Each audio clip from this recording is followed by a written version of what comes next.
This is the Financially Simple Podcast, a show dedicated to destroying the complexities of money for today's small business owner. And now, here's your host, pizza-loving, certified financial planner, Justin Goodbread. Welcome to Financially Simple. Over the past 20 or 30 episodes, we've been covering a series called Growing the Value of Your Business. We've done deep dives, as I call them, into planning, into leadership, and we just concluded sales. Now, today we're going to begin our deep dive in the area of business, which is perhaps one of my favorites. I love this area of business. I've got to tell you, this area of business to me is one of the most underutilized, one of the areas of business that many entrepreneurs just plainly miss out on.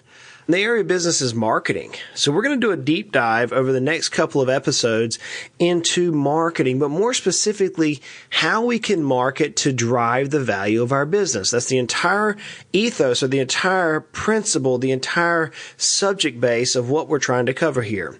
So I titled today's episode, The Many P's of Marketing. The many P's, like pizza. Yeah, the many P's of marketing.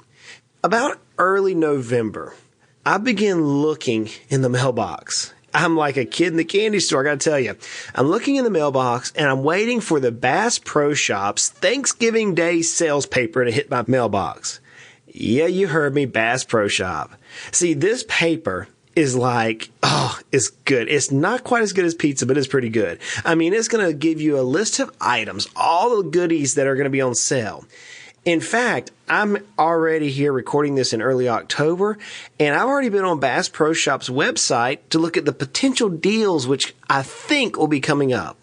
I'm doing my Christmas shopping in October, if you will. Now, here's where marketing starts. You see, I've already been on Bass Pro Shop's website, so now every time I go to the internet, Bass Pro Shop, with their excellent marketing materials, are doing redirect and are already starting to tell me about the sales and the specials which are coming up. And they're priming me for this awesome event. They're already showing me cool boots, hats, ammo, hunting supplies. Many other country boy goodness is coming on my websites. I was looking on my smartphone. I have a Samsung Note that I use. It has one of those little pins in it. And I was looking on it the other day. I was on Twitter doing something with a friend, and there's Bass Pro Shop, and they're advertising this set of boots that I really would like to have. And the whole idea behind that is that when the day finally arrives, I will be so jazzed up that whenever I walk into Bass Pro Shops with every other redneck and country boy and hillbilly, I'm going to be so jazzed up that I'm going to spend more than I've ever intended to spend at Bass Pro Shop. It happens every year, and you're like, Justin, you're a financial guy. You should know this. Yeah, I know that I'm going to spend a lot of money in Bass Pro Shop on the Thanksgiving Day sale. They also have one right before Christmas, by the way, just in case you're interested. Now, my love with Bass Pro Shop could be because of my poor money management, or it could be because of the marketing success Bass Pro Shop has had. You see, dictionary.com describes marketing as, quote, the action or business of promoting and selling products or services, including market research and advertising. See, dictionary.com outlays something pretty interesting, and that is that marketing is present in all stages of business. It's from the beginning to the end of business. Marketing exists. And it does seem to heavily overlap with advertising and sales. So we dealt with sales last time in our deep dive. I'm going to deal with advertising as part of the marketing process, but marketing is slightly different. Ultimately, marketing is the process of getting customers interested in your company's product or service. Not too long ago on LinkedIn, I had a follower ask the question. He said, Justin, dude, I've been listening to your podcast. You got some sweet material, man. I think he used the word sweet. It might have been righteous material. But you got to get into marketing here soon, man. I need some help. So today's the day for that particular comment. Like we said, we're talking about marketing in detail. But I bring that up because I get a lot of questions on social media. Perhaps you have a question. You're like, hey, Justin, I'd like for you to answer this on some future podcast. Hey, reach out to me on Twitter. I'm on there. You can find me at Justin Goodbread. Reach out on LinkedIn. You can find Justin Goodbread. Instagram. The only thing difference is on Facebook. I think it's Financially Simple with Justin Goodbread. I set up a separate channel years ago just to keep my personal channel in Facebook for my family and closest friends. And then the Financially Simple with Justin Goodbread channel is there for all my business-related things. If you were to go to Google, sit down at your computer, pick up your smartphone, pick up your laptop, and type in the word marketing, Now, there's going to be tons, hundreds of thousands of millions of hits that come up. But in the first couple of search results, if you were to dig into those articles, inevitably, on that very first page, you're going to discover the term, the 4 Ps. P as in pizza again. The 4 Ps of marketing. The reason why this is so prevalent in our initial query is because it's been around since 1960. In fact, Jerome McCarthy actually created this way back in 1960, and it's been associated with marketing ever since. And he deals with these 4 Ps, which help identify marketing in its purest sense. So let's look at the 4 Ps first. First one he has is product. Yeah, we all have a product, and that product could be an actual widget, like a calculator like I'm looking in front of me, or it could be a service that you're offering. The first P, product, is asking questions like, does your product fit the target customer? Who is your target customer? Is there a market fit for this product or service? What messaging will help you increase the sales on this product? What platform should you be on? How should your product developers modify, or how should you create a better product to work? Is there a focus group? So it's asking questions specifically around the product itself. So that's the first P in marketing. So think about your particular business. Think about your particular service or widget that you're offering. Where specifically does this product or service fit? Who is that ideal customer? We're going to talk a little bit more about that in branding here soon, but let's deal with our product. Do we know it inside and out? Do you know where it's useful and where it's not? You know, in business, so many times I will consult with people and I ask them, who's your ideal customer? And they say the words like anybody, or everyone, or someone. That's pretty vague. Anybody could be any human on this earth. Was there 6 billion humans on the earth? In fact, I saw something the other day. There's this song that my kids were singing called Doo-Doo Song, D-O-D-O song by the Baby Shark that has been viewed 2 billion times on the internet. And I said, guys, that's like a third of the world's population has seen this shark song. They were laughing. So anybody could be any of the 6 billion people in the world. Surely that's not your target market. I mean, Apple doesn't even have that as their target market. Maybe somebody who generates toilet paper. That may be because every human would like to use that. Maybe soap. But there's some people who don't like to use soap. We have teenagers in our youth group that don't like to use soap. But the question is who's your product? What's your product specifically made for? Who is it for? What specifically does it do? And that's the first P that Mr. McCarthy presented in 1960, some time back. The second P is price. And this is where marketing is going to check out your competitors' pricing. It's going to use focal groups or surveys. And it's going to use an estimate to find out the price that the customer is willing to pay. See, if the price is too high, then you're going to lose your potential customer base. And if it's too low, then you might lose too much money and you might not end up having the profitability in your business. So price is the second P that's often dealt with in marketing. You are listening to Financially Simple, destroying the complexities of money for today's small business owner. The third P is place. How and where will you sell your product? Perhaps you're going to sell your product like in e-commerce, something like a blog, and you're going to go out and hire a blog person who has a good following to sponsor, and they're going to say, hey, today's episode is brought to you by Calculators. Calculators Are Us, and here's why Calculators Are Us has the best calculators out there. You know, that's an e-commerce type site.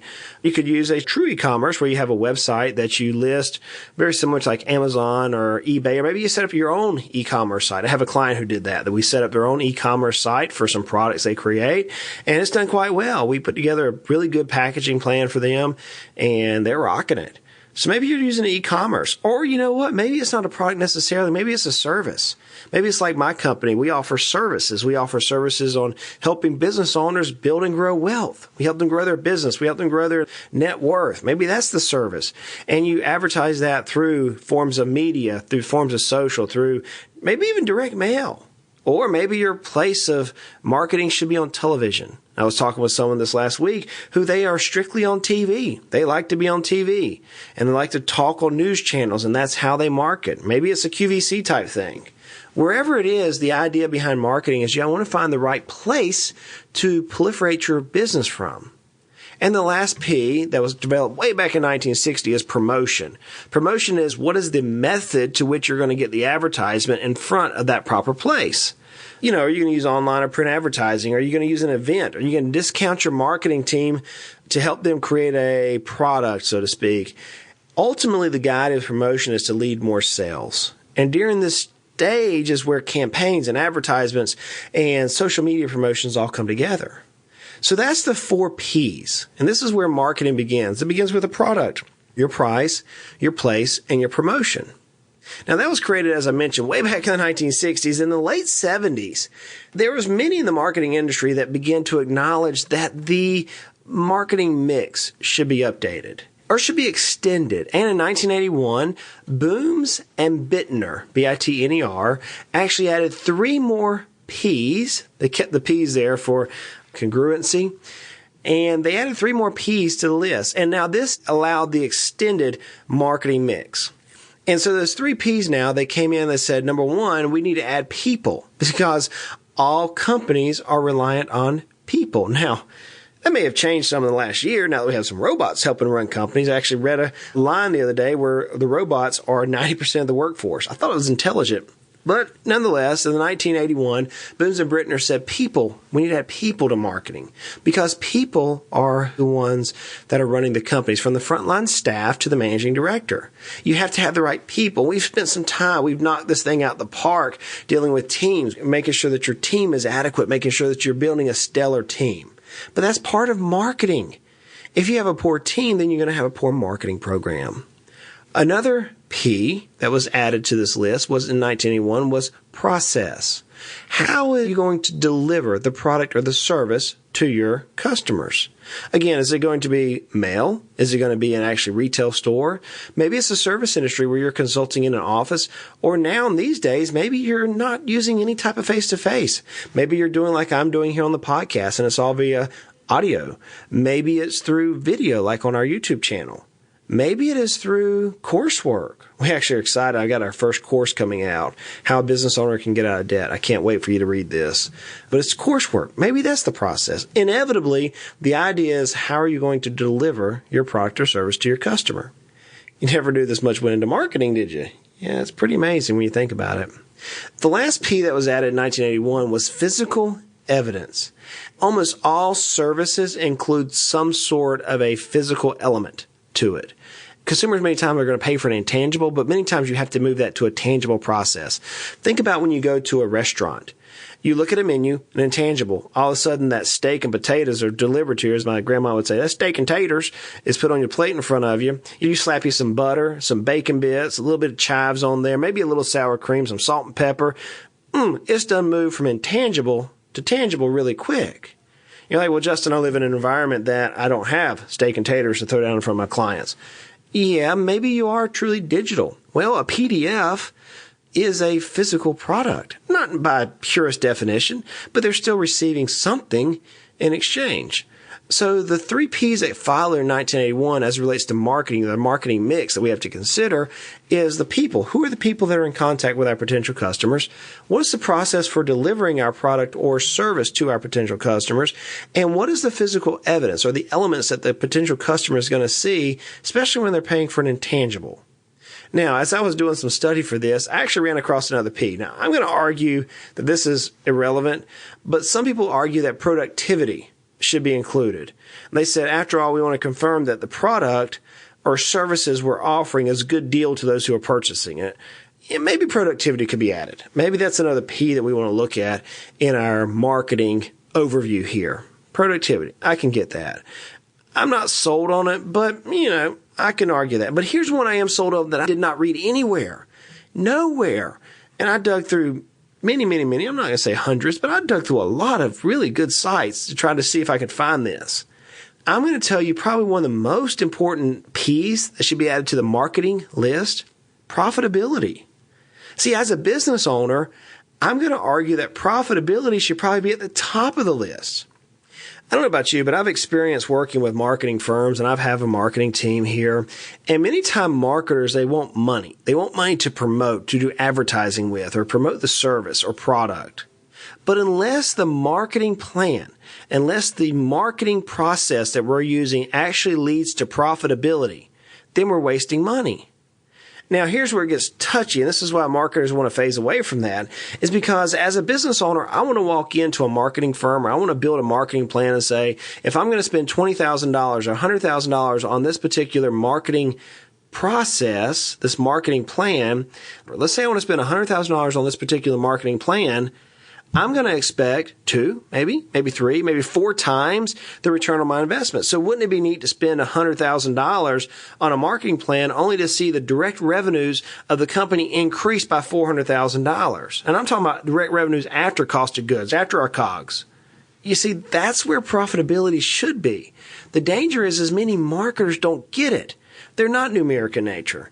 And so we create this conflict between the business owner who is thinking dollars and thinking, how in the world am I going to pay my team's payroll this next paycheck or 5 months from now? What happens if I lose this big customer? What happens if Congress does pass this particular bill? What happens if? And we're playing that in the back of our mind. All of a sudden the next day we have the marketing team that says we need another $10,000. And we're like, wait a second. I'm putting X number of dollars out. I want to make sure it's profitable. So I'm going to argue that profitability should be one of those P's in our list of marketing P's. So I want to do a quick recap here. So we started off with the 4 P's that were created in 1960, and that deals with product.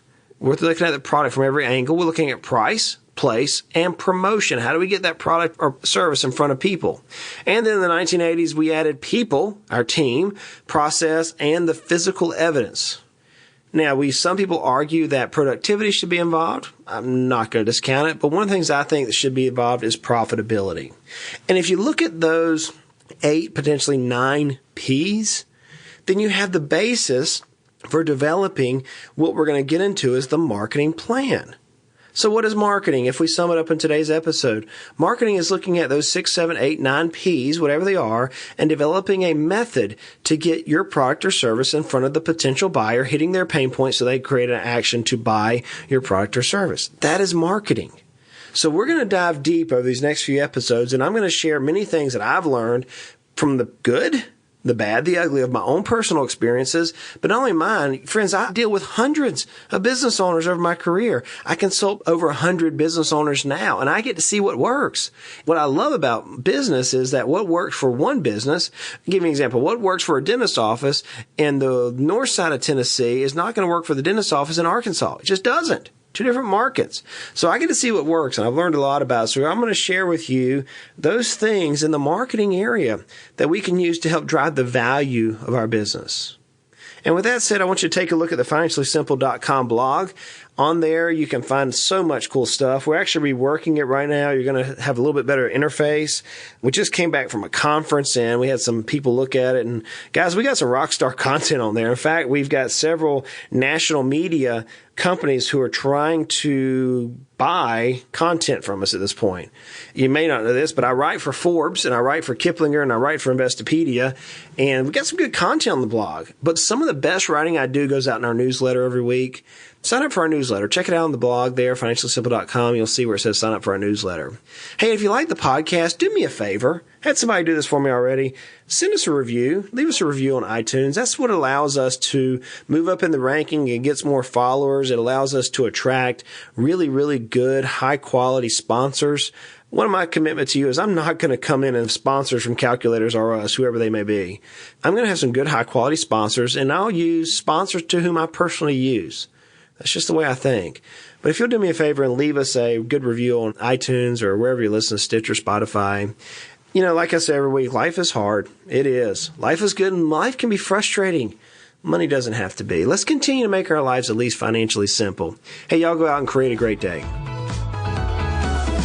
You have been listening to the Financially Simple podcast. The information in this show is for informational purposes only. This show is not investment advice. Instead, seek help from a competent financial advisor.